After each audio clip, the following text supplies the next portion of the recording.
নির্বাচন নিয়ে কিছু কথা বলেন তো। কলাউজান ডক্টর ইয়াকুব বদরুর রহমান উচ্চ বিদ্যালয়ে 7 নম্বর ওয়ার্ডের নির্বাচন নিয়ে কিছু কথা বলেন।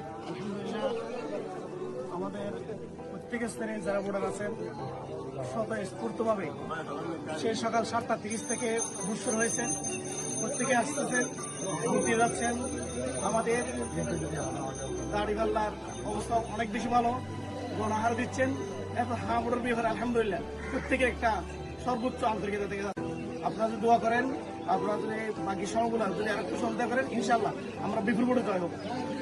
আর আমাদের ভোট সদর থেকে চলে আসছে, এখনো পর্যন্ত আছে। ইনশাল্লাহ দাঁড়িপাল্লার ভোট 7টা পর্যন্ত দিলেও শেষ পাবে না। ওদের ভোট শেষ হয়ে গেছে, ওরা এখান থেকে চলে গেছে অলরেডি। নাই, আমরাই আছি মাঠে মাঠে।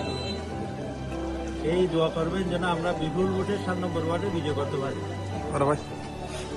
আসসালামু আলাইকুম। ভোট আলহামদুলিল্লাহ সুষ্ঠু হচ্ছে, দাঁড়িপাল্লার গণজোয়ার দেখা যাচ্ছে।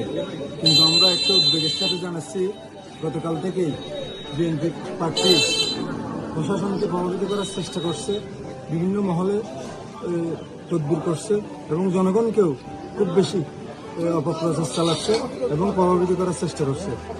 আশা করি জনগণ সেদিকে কর্ণপাত করবে না, সুষ্ঠুভাবে তাদের ভোটাধিকার প্রয়োগ করবে, এটাই প্রত্যাশা। আসসালামু আলাইকুম রহমতুল্লাহ। আমি লোহাগাড়ার কলাউজান ইউনিয়ন 7 নম্বর ওয়ার্ড থেকে বলতেছি। আলহামদুলিল্লাহ পর্যন্ত সুন্দর সুষ্ঠুভাবে নির্বাচন হয়েছে, ভোট চলতেছে। ইনশাআল্লাহ দাঁড়িপাল্লার 2-10 বিজয় হবে ইনশাআল্লাহ।